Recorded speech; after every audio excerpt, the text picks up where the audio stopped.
Friends, आज हमारा बाजार रोलर कोस्टर बना हुआ है। कभी ऊपर जा रहा है, कभी नीचे आ रहा है, कभी रेड निशान हो रहा है तो कभी हरे निशान में आ रहा है। और इसके बीच में एक बहुत ही ज़बरदस्त उत्साहवर्धक खबर निकल कर आई है। हमारा सेंसेक्स 61,000 तक जा सकता है दिसंबर के एंड तक, यानी बहुत बड़ी पॉजिटिव न्यूज़ निकल के आ रही है। और ये जो रिपोर्ट है ये बता रही है कि बाज़ार में बहुत ज़्यादा तेज़ी जारी रहेगी। उसके पीछे वजह है हमारे हिंदुस्तान की इकोनॉमी, जिसको बहुत ज़्यादा ग्रोथ में बढ़ोतरी होने वाली है हिंदुस्तान की इकोनॉमी में, और लगातार इकोनॉमिक ग्रोथ जारी रहेगी और इस वजह से सेंसेक्स में बड़ी तेज़ी बनेगी। तो उस पूरी रिपोर्ट को हम जानेंगे, साथ में आज के कारोबार को डिस्कस करेंगे। कौन से शेयर है जो दौड़ रहे हैं और कौन से शेयरों में गिरावट जारी है, तो किस में हमें निवेश करना चाहिए, आने वाले समय के लिए कौन से सेक्टर में हम निवेश करें जिससे हमें अच्छा खासा प्रॉफिट मिल सके, और क्या जो करेक्शन का दौर आने वाला है छोटे बाजार में जो 4-5 हज़ार पॉइंट के करेक्शन की बात हो रही है, क्या वो आएगा। तो सारी की सारी संभावना इस वीडियो के माध्यम से तलाशेंगे। लेकिन फ्रेंड, उससे पहले अगर आप पहली बार हमारे चैनल पे आए तो चैनल को सब्सक्राइब कर दीजिए, एक बेल आइकॉन दबा दीजिए ताकि जब भी नया वीडियो बने पहला नोटिफिकेशन आपको मिले। चलो फ्रेंड, वीडियो स्टार्ट करते हैं। मैं हूं आपका दोस्त एसबी दवे और हमारे अपने चैनल ऑनलाइन कमाई में आपका बहुत बहुत स्वागत है।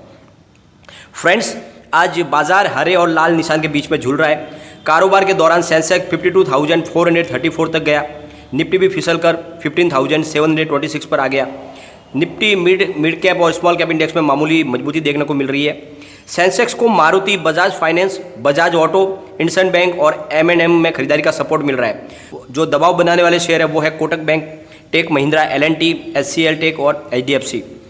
बाजार को मेटल शेयरों में खरीदारी का सपोर्ट मिल रहा है। निफ्टी के मेटल में लगभग 1% का उछाल है। ऑटो इंडेक्स में भी लगभग 1% की तेजी है। IT और एनर्जी को छोड़कर निफ्टी के सभी सेक्टर में इंडेक्स मजबूती के साथ अभी ट्रेड कर रहे हैं। आज बाजार में मजबूती के साथ शुरुआत हुई थी। NSE निफ्टी 90 पॉइंट ऊपर 15,862 पर खुला। BSE सेंसेक्स की भी शुरुआत स्ट्रॉन्ग रही, 324 की तेजी के साथ में 52,912 पर खुला। निफ्टी मेटल, IT और ऑटो इंडेक्स में लगभग 0.5% के ऊपर उछाल बना हुआ है। IDBI बैंक के शेयरों में लगभग 3% की शानदार तेजी बनी हुई है। सरकार ने इसमें स्ट्रेटेजिक सेल के लिए ट्रांजैक्शन एडवाइजर और लीगल कंपनियों को हायर किया है। कैबिनेट ने बैंक के मैनेजमेंट ट्रांसफ़र और स्ट्रेटेजिक डिसइन्वेस्टमेंट को भी मई में सैद्धांतिक मंजूरी दे दी थी। वॉलेटिलिटी इंडेक्स VIX में 0.95% की मजबूती है। आज इसने 1.01% की मजबूत शुरुआत दी थी। इंडिया VIX बताता है कि अगले 30 दिनों में बेंचमार्क इंडेक्स निफ्टी सालाना आधार पर कितना चढ़ सकता है, और इसमें निचले स्तरों से बढ़ोतरी होना शेयर बाजार में मजबूती कायम रहने के साथ हलचल बढ़ने का भी संकेत होता है। मंगलवार को बाजार में मामूली बढ़त के साथ क्लोजिंग आई थी। सेंसेक्स में 14 पॉइंट यानी 0.03% की मजबूती थी और 52,588 पर क्लोजिंग आई थी। और निफ्टी में भी 26 पॉइंट की तेजी के साथ में 0.17% की मजबूती के साथ 15,773 पर क्लोजिंग आई थी। एशियाई बाजारों की बात करें तो कल जापान के निक्की इंडेक्स में 0.01% की मामूली बढ़ोतरी हुई थी। हांगकांग के हैंगसेंग में लगभग 1.5% की तेजी थी और चीन का शंघाई कंपोजिट इंडेक्स, कोरिया का कॉप्सी लगभग 0.5% ऊपर थे, यानी लगभग थोड़ी मामूली तेजी थी। ऑस्ट्रेलिया के ऑल इंडिया इंडेक्स में 0.30% की गिरावट थी। कल अमेरिकी बाजारों में जबरदस्त तेजी का माहौल था। डाउ जोन्स में 0.20% की मजबूती के साथ क्लोज हुआ और नैस्डैक में 0.79% का उछाल आया। S&P 500 इंडेक्स में 0.51% की बढ़त देखने को मिली थी। FI और DI की बात करें तो NSE पर मौजूद प्रोविजनल डेटा के मुताबिक फ्राइडे को 22 जून को FII ने शुद्ध रूप से 1027 करोड़ रुपीज़ के शेयर बेचे, यानी जितने उन्होंने शेयर खरीदे उससे ज़्यादा उन्होंने बेचे, यानी वो बाजार में बिकवाल थे। और घरेलू संस्थागत निवेशक यानी DII 302 करोड़ रुपीज़ के शेयर की खरीदारी की, तो वो खरीदार थे हमारे बाजार के। और फ्रेंड्स, बाजार के लिए जो सबसे बड़ी जो बूस्ट देने वाली जो खबर निकल गई है उसकी तरफ हम चलते हैं। जानकार जो कह रहे हैं कि बाजार में अब बहुत ज़्यादा तेज़ी आ सकती है, जो गिरावट है वो मामूली रह सकती है, करेक्शन आ सकता है बाजार में, क्योंकि लगातार बाजार में तेज़ी बनी है। बाजार के जानकार कह रहे हैं कि बाजार में छोटा सा करेक्शन आ सकता है 4 से 5 हज़ार पॉइंट का, लेकिन उसके बाद बाजार में भयंकर तेज़ी की फिर संभावना बन रही है। और उसके पीछे है एक स्टडी। जब किसी देश की अर्थव्यवस्था तेज़ी में आती है तो उसका शेयर बाजार उसकी रफ्तार से ज़्यादा तेज़ चलता है। दुनिया के सबसे बड़ी अर्थव्यवस्था वाले टॉप 3 देशों के शेयर बाजार में भी यही संकेत मिलता है। ऐसे में भारत की अर्थव्यवस्था भी अगले कुछ सालों में तेज़ी के साथ चलेगी और यहाँ का बाजार उसी तेज़ी से चलेगा।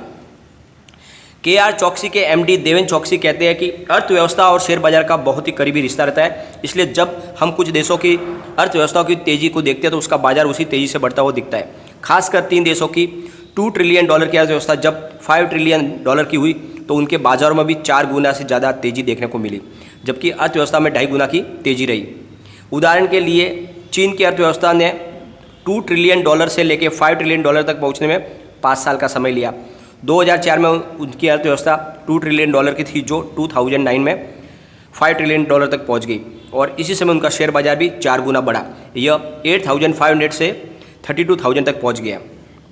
अमेरिका की अर्थव्यवस्था को भी 2 ट्रिलियन से $5 ट्रिलियन बनने में 11 साल लगे और इसी समय में उनका बाजार भी 15 गुना बढ़ गया। जापान की अर्थव्यवस्था को 2 ट्रिलियन से $5 ट्रिलियन पहुंचने में 8 साल लगे, जबकि इसका बाजार भी इसी दौरान 19 गुना से ज़्यादा बढ़ा। यह 2000 से बढ़कर 37,000 तक पहुंच गया। चौकसी कहते हैं कि किसी भी देश के शेयर बाजार की सबसे तेज चाल तब होती है जब उसकी अर्थव्यवस्था 2 ट्रिलियन से लेकर $5 ट्रिलियन होती है। भारत में भी इस समय यही रुझान चल रहा है। भारत का लक्ष्य 2026 से लेकर 27 तक $5 ट्रिलियन की अर्थव्यवस्था बनने का है। ऐसे में यह तय है कि यहाँ से शेयर बाजार में ज़्यादा रफ्तार देखने को मिलेगी। अभी भारत की अर्थव्यवस्था 2.8 ट्रिलियन की है, जबकि शेयर बाजार में लिस्टेड कंपनियों का मार्केट कैप $3 ट्रिलियन से ज़्यादा है। ऐसे में उम्मीद है कि शेयर बाजार का मार्केट कैप भी इकोनॉमी की तुलना में पहले ही $5 ट्रिलियन के आंकड़े को छू लेगा। वैसे भारतीय शेयर बाजार में ब्रोकिंग हाउसों का अनुमान है कि इस साल के दिसंबर तक सेंसेक्स 61,000 के लेवल को पार कर जाएगा। बॉम्बे स्टॉक एक्सचेंज का इंडेक्स 61,000 तक जाने का मतलब यह है कि इसका market cap 250 lakh crore rupees हो जाएगा। अभी यह 230 लाख करोड़ रुपीज़ के आसपास है। साथ ही इस साल LIC जैसी बड़ी कंपनी IPO लेके आ रही है। मार्केट कैप में नई कंपनियों का बहुत बड़ा योगदान होगा और बाजार के जानकारों का मानना है कि बाजार की तेज़ी आगे भी जारी रहेगी। ऐसे में निवेशकों को कभी कभार की गिरावट में बाजार से निकलने की जरूरत नहीं है और शेयर बाजार ने इस कोरोना काल के दौरान भी दुगुना से ज़्यादा लोगों को रिटर्न दिया है। पिछले साल मार्च में BSE का इंडेक्स 26,000 से नीचे था, जो आज 53,000 के आसपास पहुंच चुका है। ऐसे में बाजार की तेज़ी से आगे भी अभी जारी रह सकती है, क्योंकि अर्थव्यवस्था में रिकवरी और आगे कोरोना का असर कम होने वाला है, तो बाजार में तेज़ी का दौर जारी रहेगा। तो आपको घबराने की जरूरत नहीं है।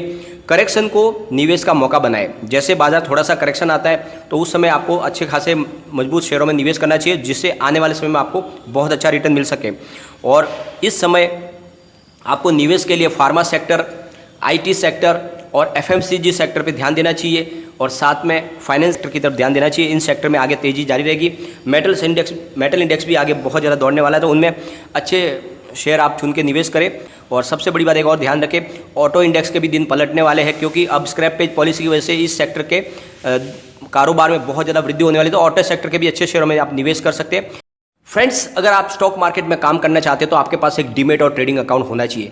अगर अभी तक आपके पास डीमेट और ट्रेडिंग अकाउंट नहीं है तो कोई बात नहीं है, मैंने डिस्क्रिप्शन में बहुत सारे अच्छे ब्रोकर की लिंक दी हुई है। आप वहां पर जाकर अपने हिसाब से चुन के ब्रोकर को और कारोबार शुरू कर सकते हैं। बहुत ही जाने माने पुराने एंजल ब्रोकिंग है, जिनका बाजार में बहुत अच्छा नाम है। वो आपको असिस्टेंट प्रोवाइड करते हैं, जिससे आपको नए आदमी को काम करने में बहुत ज़्यादा आसानी होती है। साथ में बहुत जाने माने पुराने मोतीलाल ओसवाल है और आज के ज़माने के अप स्टॉक है, जिनका कारोबार बहुत ही शानदार है और बहुत ही मिनिमम ब्रोकरेज के ऊपर आपको सर्विस प्रोवाइड करते हैं। साथ में एडलवाइज और एलिस ब्लू है, जिनकी भी सर्विस बहुत अच्छी है। तो आप अपने हिसाब से निर्णय ले सकते हैं और अपने हिसाब से ब्रोकर चुन के काम कर सकते हैं। लेकिन फ्रेंड, कोई भी इन्वेस्टमेंट करने से पहले अपने फाइनेंस एडवाइजर से एक बार एडवाइजर ले लें या अपना खुद का रिसर्च करें, क्योंकि मैंने वीडियो आपके एजुकेशन पर्पज के लिए ही बनाया। वीडियो पसंद आए तो लाइक शेयर जरूर कीजिए और चैनल को सब्सक्राइब कर दीजिए। Thank you friend.